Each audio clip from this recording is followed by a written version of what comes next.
Hi, I'm Barry Conrad, and this is Banter with BC. Cheers. Cheers, buddy.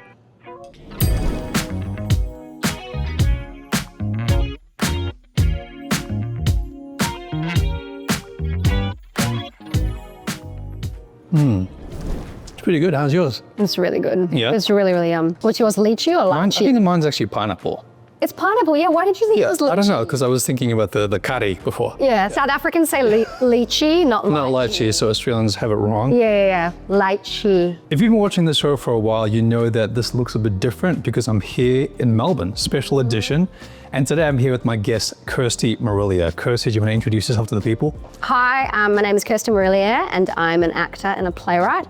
And I'm currently working with Barry on our play. It's our play now. Our play. Called Destiny at Melbourne Theatre Company. And to kick things off, we like to start with something called Two Truths and a Lie. Do you know how this works? Straight away, yeah. You're up. I'm ready. Okay, so I have to mention each one in order.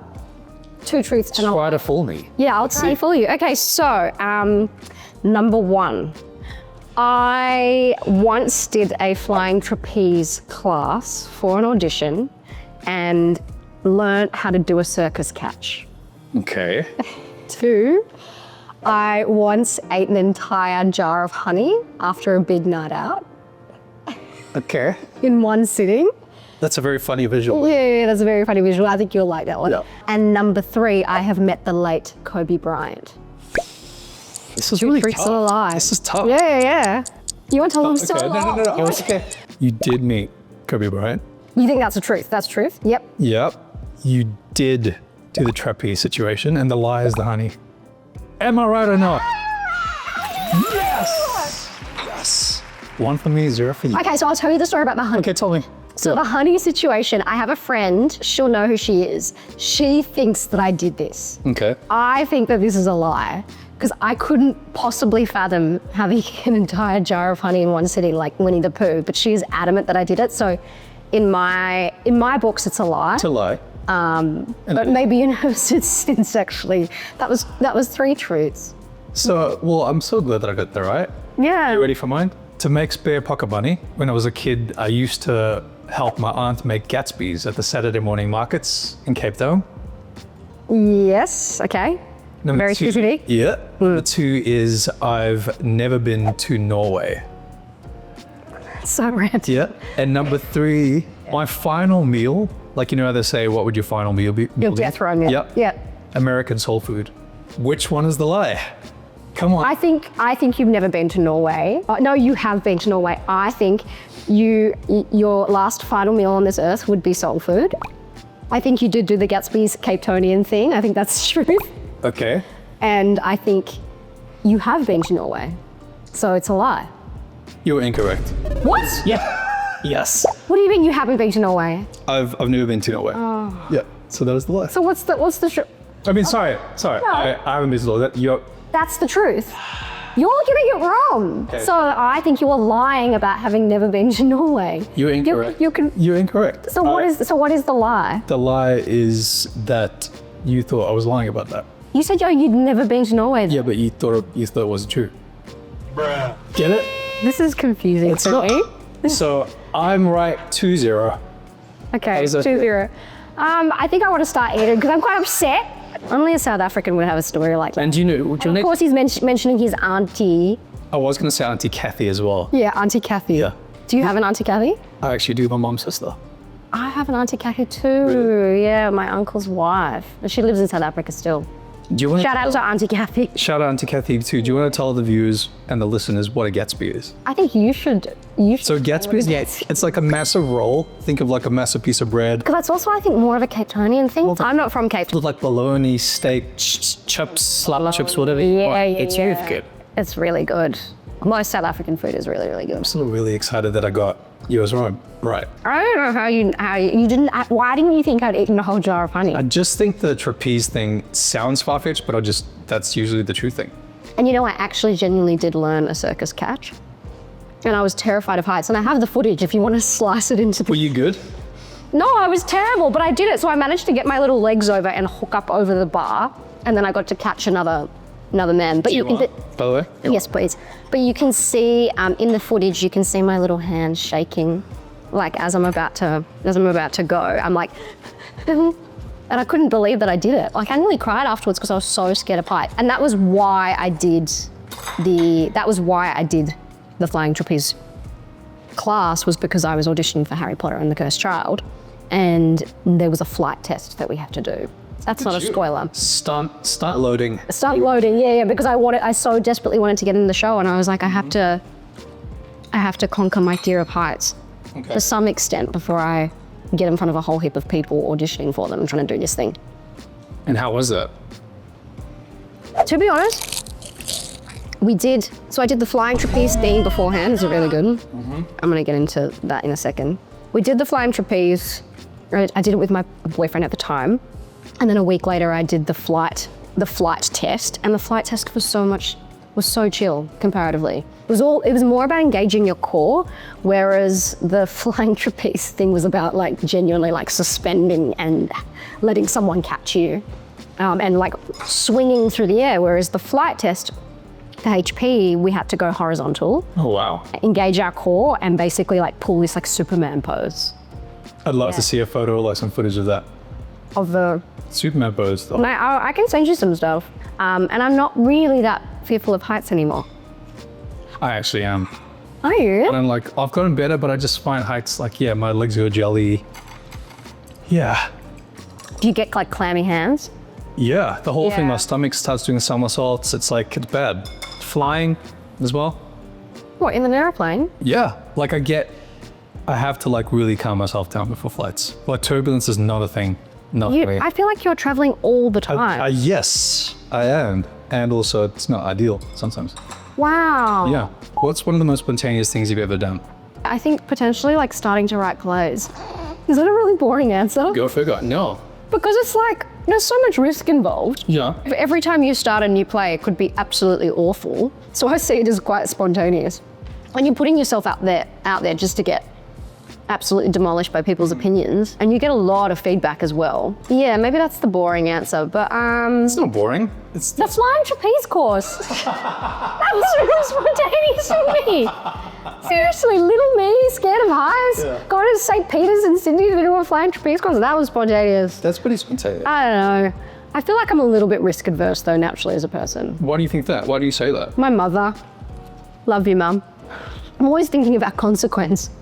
That's so surprising because watching you in the rehearsal room, like you're so bold and audacious with your choices as an actress. So that's, to me, you don't come off as someone who's really timid or risk-averse at all. I do think that maybe in my acting, I feel like maybe I've learnt how to stretch myself a little bit. I mean, being on Home and Away for 3 years let me really get out of my comfort zone because I was playing a cop.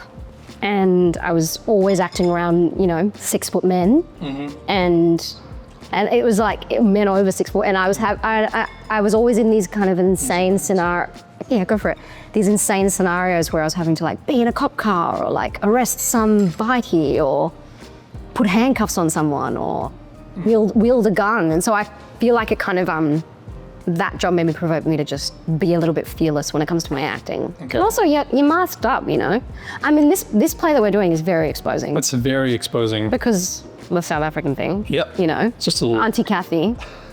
Right? So you find it exposing? Yeah, it's very vulnerable. It's very... You have to step out of yourself and Ezra Jones... Do you feel like you're stepping closer to yourself? No. No. No. Like... This guy is a very complex. There's certain parts of Ezra Jones, the character I'm playing in Destiny, that is I can relate to and find common ground with. But it's pretty ballsy character and really fearless in so many ways. If you could describe him in 3 words, what would it be? Sorry, I put you on the spot. This This is a quiz. You lose the role if you don't answer it right. leader? I like leader. Honest? Oh, yep. Brave? So good. Yeah. It's true. It's true. And I think you are those things. That's very kind. Yeah, definitely. I mean, I've only known you for 2 weeks. Yeah. Actually longer. We've known each other for a while. It's been a process, but yeah, in the rehearsal room, like we've been together in a concentrated amount of time for that time, And I saw you kind of intermittently over the course of the last year. But I would say you're incredibly honest. really appreciate that. in the individual. I don't know about how brave you are. I'm kidding. Whoa. This drink is really good. Yeah. And I would say that you've got great leadership skills for sure. Not as good as me, but. How did the role of Rose Delaney in Home and Away come your way, and what parts of that ride have stuck with you most? I got Rose in 2021. I had auditioned for another character earlier on that year and didn't get it. This audition came through for Rose, and I was moving house at the time. And I was completely distracted because my house was in shambles and there were boxes everywhere. So not to say I didn't put in a lot of effort for the audition, I just wasn't heady about it. You know, some auditions, you just really get in your head about them. So I put the tape down, and then maybe 3 weeks passed and I got a call from my agent, and she was like, you're down to the final 3 or 4 or something. And I was like, what? And it was for the 3-year contract to be a series reg, which was just insane. At this point in time, they weren't doing any callbacks in person. So I did a Zoom callback, and I was basically a part of this like revolving door with this on Zoom. I called it like Zoom speed dating, but it's like Zoom callbacking with other prospective candidates to play the role opposite me, who was the guy playing my brother, Xander. So I auditioned with a whole bunch of guys on Zoom. They were on, thank you.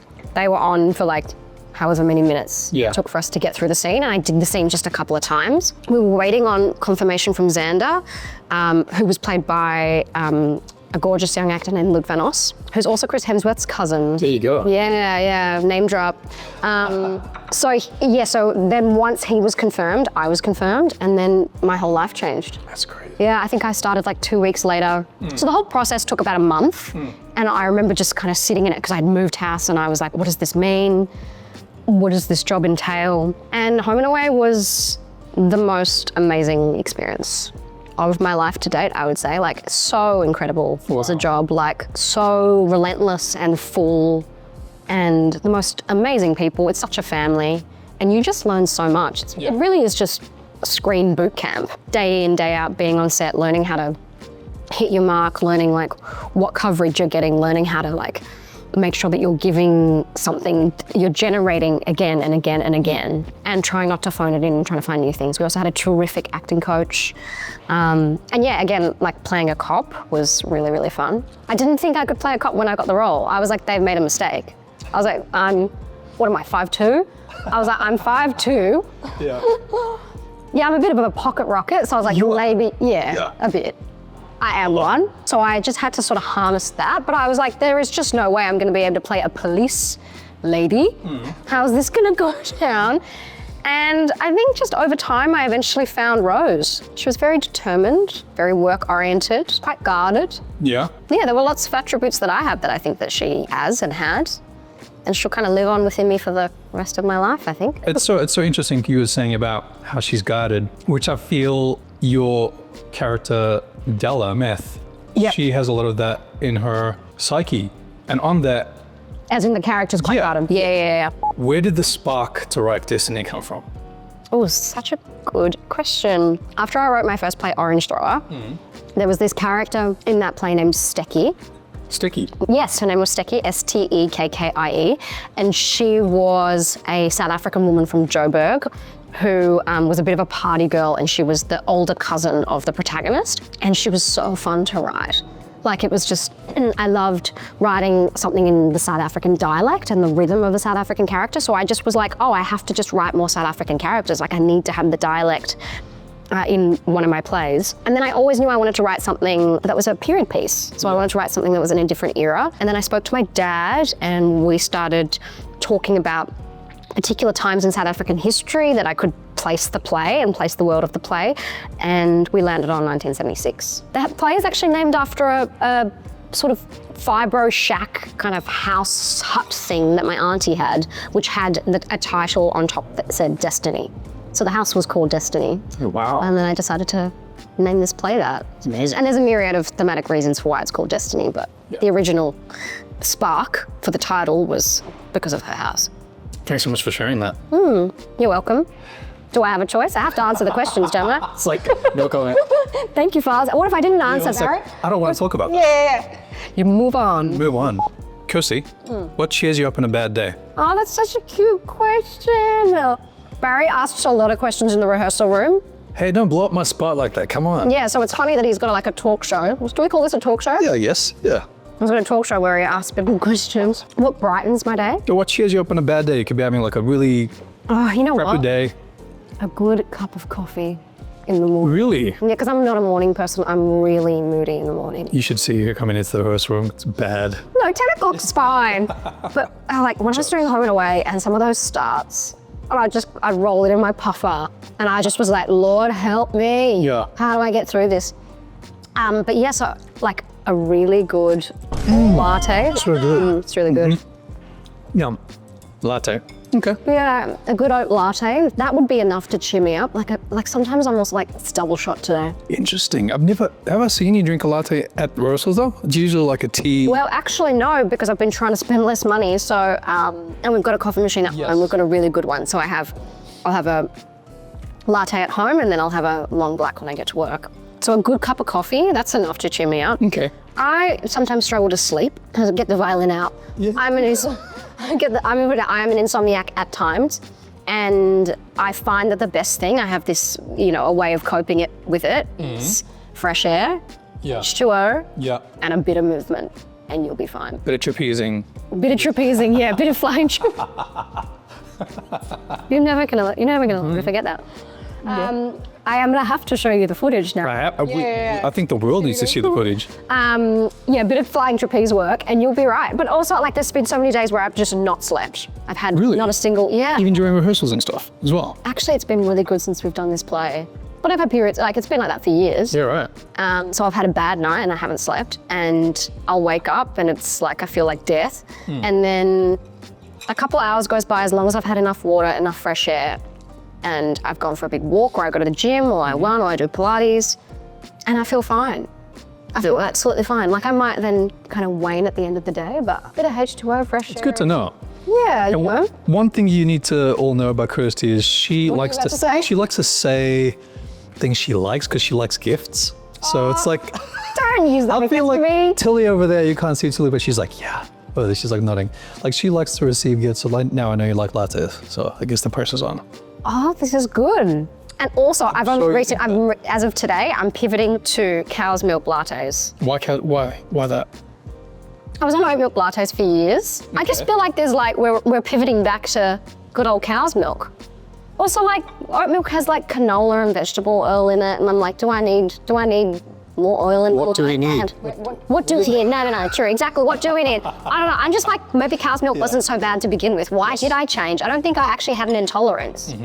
Like, you know how like everyone just pivoted to the alternative milk, but did they even have IBS? So, Yep, yummy. Sorry. So what cheers you up? Walk by the ocean. Oh, very good. Oh, an ocean swim. An ocean, like anything to do with the water, like that just immediately calms me, seeing the water, being by the water, being in the water. And you lived near the ocean when you were in Sydney. Yeah. Yep. So that's a massive thing for me is nature. And if I can't find water, just getting past the city and just into some nature, Yeah. fresh air. Did you live near nature when you were in New Zealand? Not necessarily, but it's so small, Auckland, so it's not far to get anywhere. And even growing up in Cape Town, we always went camping. We went to the beach a lot. So that was just something I always loved, Yeah, that was a part of your life. Yeah. Go on. Yeah, I'm doing it. It's like a macaroon, but it's not. It's like a... It does not look like a macaroon. Does that look like a macaroon? What's one of the biggest stereotypes surrounding what you do as an actor and a playwright? Whether it's like people expecting your life to be a certain way, expect you to be a certain way, the work to be a certain way. I think that like people always ask like questions about learning lines. But how do you learn your lines? Yeah. How do you learn so many lines? And I'm like, there is no, for me anyway, there's no trick. Yeah. I just sit in my room and repeat them out loud again and again and again and drive myself a bit crazy. Yeah. But I have to speak them out loud. So I think that people maybe assume that there's, and I do think that my memory's gotten better, but maybe that there's some sort of trick with learning lines. Okay. Is that a cliche? No. Yeah. Or like, what's happened when has anyone ever forgotten a line on stage? Yeah. What's It's funny. Yeah, and it's like, people forget lines all the time. And it's like, well, you just problem solve like in any workplace, right? People forget things and you just sweep in. Or maybe also that like actresses are divas. That's a cliche. Oh, She's the furthest thing from a diva. Kirsty's the best. You're the best. I hope so. I'm not just saying that because you're on the camera. I also feel like maybe people come across as a diva, but actually like they just have boundaries and, Yeah. you know, they've been in the industry for a long time and they know what they want. So I don't know, I just think that there are grey areas. Not that I'm giving myself permission to be a diva. You need to... Oh, now anything I ask for. Yeah. Anything I ask for. Yeah. Kirsty? How's your food? It's really, really good. What's your favorite thing so far? I mean, it's all been so good. Probably the eggplant. I haven't even had the chicken yet. You know what? False advertising. You were like, oh, I eat. When I eat, I really go. It's like, you're just like... I'm just speaking. Yeah, because I'm multitasking. I'm doing a million things right now. You're used to this. Okay, This is your domain. Eating? Yeah, actually. I mean, all these people know that you intermittent fast, right? Yeah. I mean, and if they don't, they do now because you just... Yeah, I Send it. just outed you. Yeah. We had donuts in the rehearsal room, and I watched Barry turn the other way and walk into the corner. And it was like Craig David's "I'm Walking Away" was playing in his head. It really was. I felt it was blaring in my ears. Yeah. Did you have the donut? I was at the end of rehearsal, so I broke my fast early. You know, it's not about being religious, it's about enjoying the moment, you know? It was like when I saw him eat that donut, I was like, I've never seen a man eat a donut like that before. I just pretty much inhaled You the literally, whole thing. I swear, I looked at you and it was there, and then I looked again and it was gone, and you went full caveman. Yeah. Yeah. I'm trying to be very polite. Well, I try to be as polite as I can on the show. Just for the viewer's benefit. Yeah, for the viewer's benefit, Yeah. of course, in terms of how you're eating. Yeah. Not the guest. It's funny because we do make fun of you a lot for not eating the donuts, but you ate the donut that I day. ate the donut. It's been a lot of treats throughout us all. A lot of trinkets. Yeah. A lot of them. Has there ever been a time in your career where you've done something and you've gone, oh, this is so cliche? Like, you know when you feel like you got egg on your face? Yeah. When you're like, and I feel like that happens all the time in the arts, where you're just like, I'm eggy McEgg. Give me an example. Especially when I was working at home and away, like you just really have to commit 110%, you know? You have to. Oh, I did this thing during Potter where it was the Australian Open, and there was like, I don't know what it was, but it was like part of the Australian Open, and there was like a Potter intro to who were those big tennis? There were two really There's big Roger Federer. Yeah, there were two really big tennis players playing, Nadal. right? Yeah, it was like, I think it was Nadal and someone else, and I got to watch them like do their like pre-thing. It was anyway. I'm not into tennis, but I was there in my Hogwarts robe and my Hogwarts wig, and my headband, and my little fake wand, and I had to like run into the stadium and be like That's fine. with my wand. Yeah. And there was a moment there where I was like, I got egg on my face, and this is the most drama geeky thing I think I'll ever. And I was a grown woman. I wasn't a child. I would have been probably 30 doing that in front of this whole stadium of people at the Australian Open. So that was like a moment where I was like, this feels a bit cliche and a bit cheese. I feel like I arrived to a gig. I know I arrived to a gig in a chopper once, which is really superfluous and ridiculous. Exactly why? To arrive, it was like a Christmas Carol thing, onto the field, and I felt like such a douchebag. And you got out of the truck. And walked to this, like they gave me the mic, and I was like singing on the way to the stage. I was like, this is so dumb. Like, you know, it was like, why would they do that? I mean, I bet people were like, what?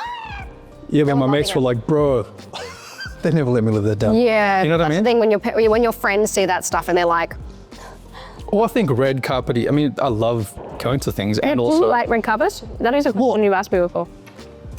I think if it's something that I really want to go to, which is hopefully everything that I go to, Yes.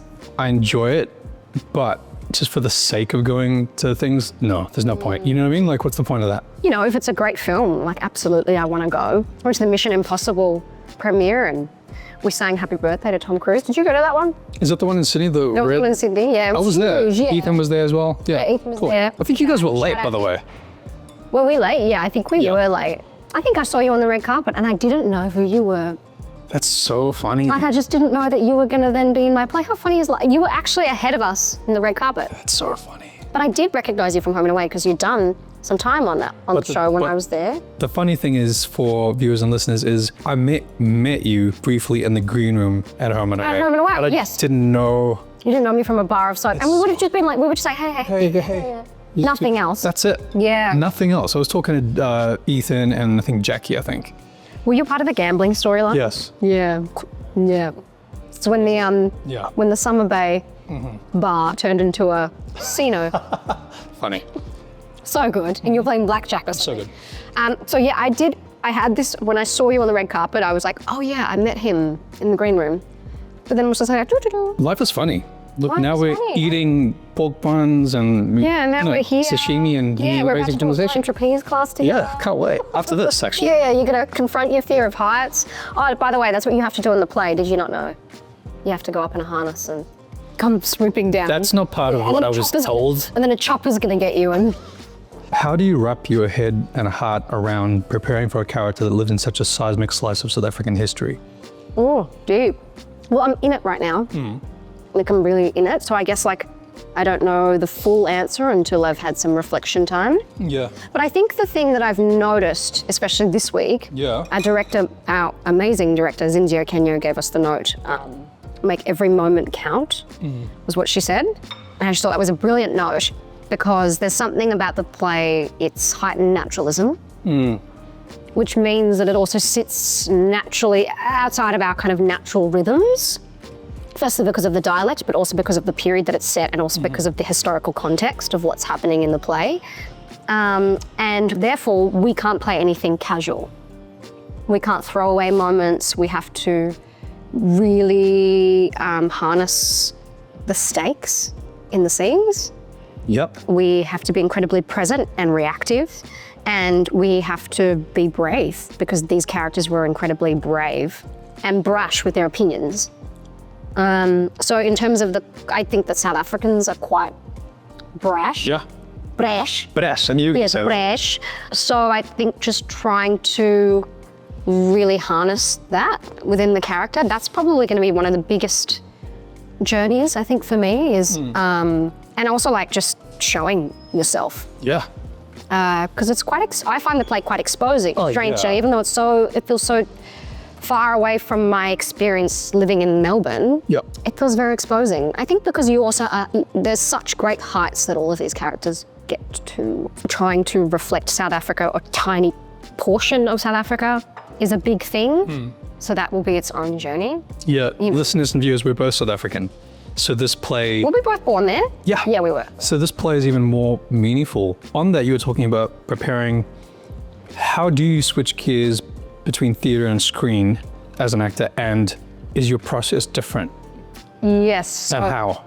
Great question, because on that thing of like Zinzi saying make every moment count, I have registered this week that we really have to, the audience is our camera, which is also a note from her. I always had a question around what the difference is between screen acting and stage. I used to think it was just maybe about adjusting volume, but slowly over time, I think for me, it does feel like it's a different medium, but the essentials are still there in terms of your practice and your process and what you're applying to the work. But I do feel like there is a level of opening up to the audience that you have to do physically. Yeah. That's a bit different.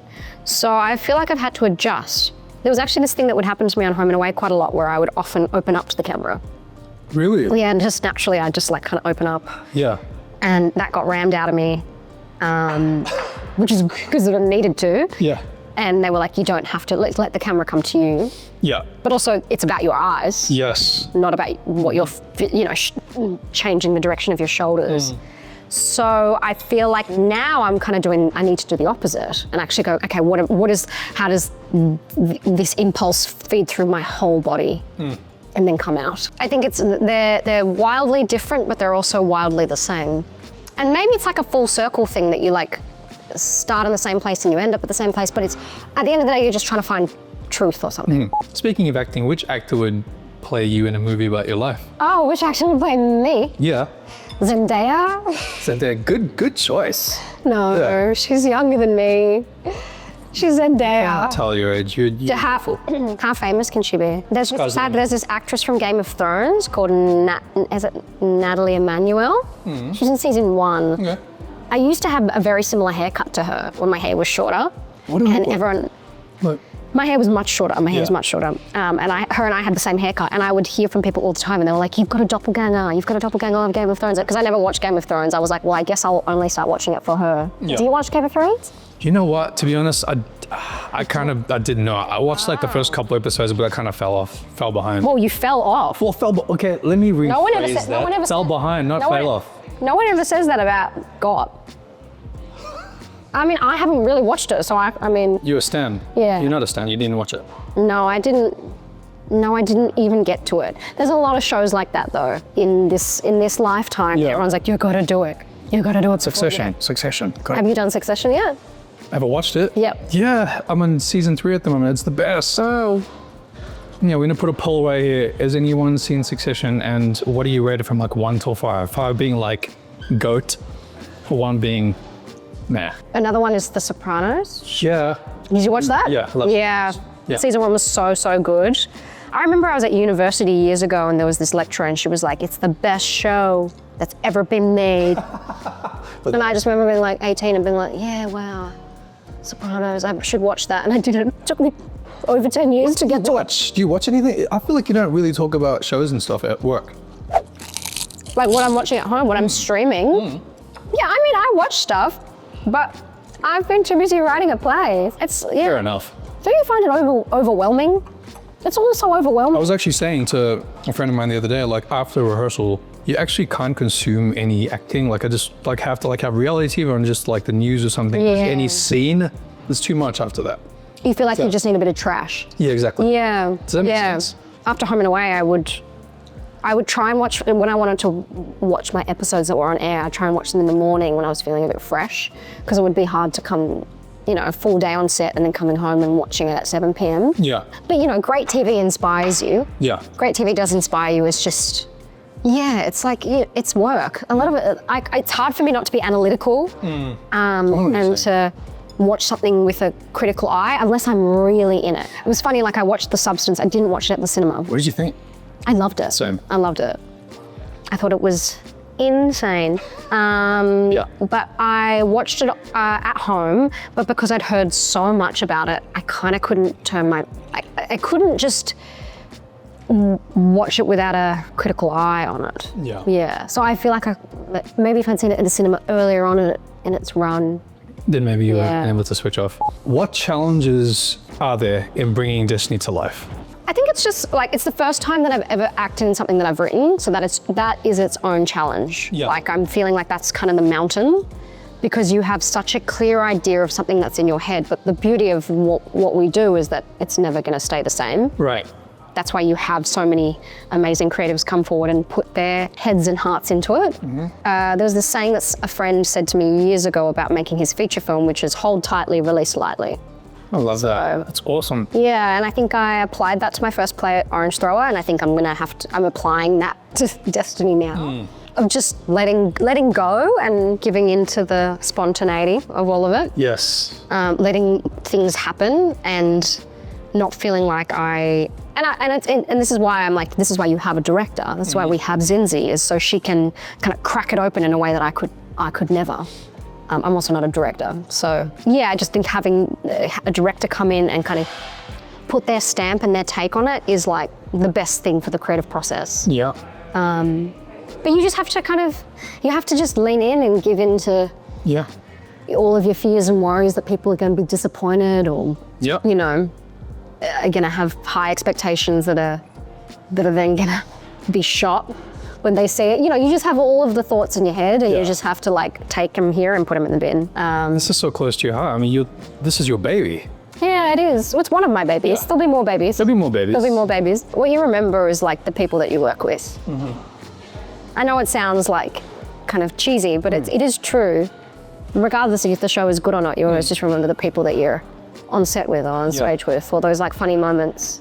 You know, one of the best memories that I have of doing Harry Potter was we were all acting and we were on the train. Yeah. And then we came off stage and someone was like, there was a mouse on stage. There was a mouse. Did you see the mouse? Really? And then it like trickled through everyone and everyone was like, there was a mouse.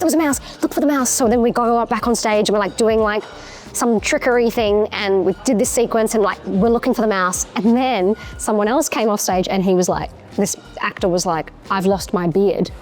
And it was actually his beard That's funny. that fell off, and that was like tumbleweeding across the stage, and everyone thought it was a mouse. And that's one of my favorite memories. That's funny. Yeah, that's like, people are like, what was Harry Potter like? And I'm like, let me tell you the mouse story. The mouse story. Yeah. Yeah. But it was actually a beard. It's actually a beard. The beard mouse. Yeah. And it was getting blown by the wind machines. I hate rats and mice so much. Yeah. Don't like them, hey? Not rodents. Nah, I'm not about it. Give me a snake or a spider. Oh, no. Easy. Rats and not for me. One of my two truths and a lie was going to be that when I was 6 years old, I had a snake on my bed. Did you really? And I did. In South Africa. That would have been a good one, but you didn't. TIA. Yeah, it would have. Well, I kind of thought maybe you knew. Had I told you? I was 6. You actually didn't. And now I have the most insane snake phobia. Do you really? Yeah, I can't. I've actually always asked myself if I was in like a Hollywood film. Yeah. And they're like, you're going to have a Britney Spears moment and you're going to have this big python around your neck and that we're going to pay you. Would you do it? I don't think I could. Really? I don't know. Do you want some rice? Getting to this, cut it. Yeah, go on. Yeah, put some rice down. I don't know if I could. Because like I see them, like I saw one in Queensland once when I was doing a shoot and I just started crying. Really? Yeah, it's bad, Barry. It's really bad. My mum chased me around the house with a lolly snake after it happened. That's really a lot. My mom's the same. She's very cool when it comes to stuff like that. I'll watch a scary movie and she'll scare me. And she'll scare you. Yeah. Debbie. Mom, and then she goes, that's what you get for trying to watch movies that's not your age. Was that your trauma? Yeah. Gosh, the way you went somewhere. Yeah, it did. You went somewhere just then. I saw it. That's what happens that's what happens when you try to watch movies that are not for your age. It's so fun. Yeah, because you're watching bad movies and you are a young boy. I'm gonna just dunk this one. Yeah, dunk it. Go. What do you hope, Jonna, my editor, just all the close-ups of Kirsty, like when she's eating, she loves that. So just give that to her. Don't do that. Please don't do that. What do you hope audiences walk away with when the lights come up after the show? Whether it's Melbourne audiences or people that come from afar, because I think people will come from afar to see this. The play's strength is that it really does break you out of Melbourne. Yeah. And takes you somewhere else. Just kidding. Thematically. Yeah, just plonk it on. The location itself, Zinzi's had this thing about like it's bringing a whole new color palette into the summer that stage hasn't seen before, which has been created by our designer. But in terms of what people will walk away with, I think it's like a newfound knowledge of South Africa. Yeah. An interpretation of what happened that's not your traditional like apartheid story that we see in the Hollywood films. Yes. Because I do think this is a very specific, I've created a show that centers around this family of 3 on the other side of the country where, there was all of this stuff happening in Soweto and Joburg and Cape Town, but I've set this play on the other side of the country. I think it's just like a piece of the story, of the whole story of South Africa. And I think that people actually don't know that much about what happened and what went on. But also I want them to feel heartened, I guess. I want them to laugh and I want them to cry. It's gonna happen. And I just want them to have gone somewhere that's not, 2025 and in Melbourne. Yeah. Yeah. It does say that in the blurb, it transports people. I think it will transport people. I think so too. Yeah. If not our accents, then what? It's pretty special.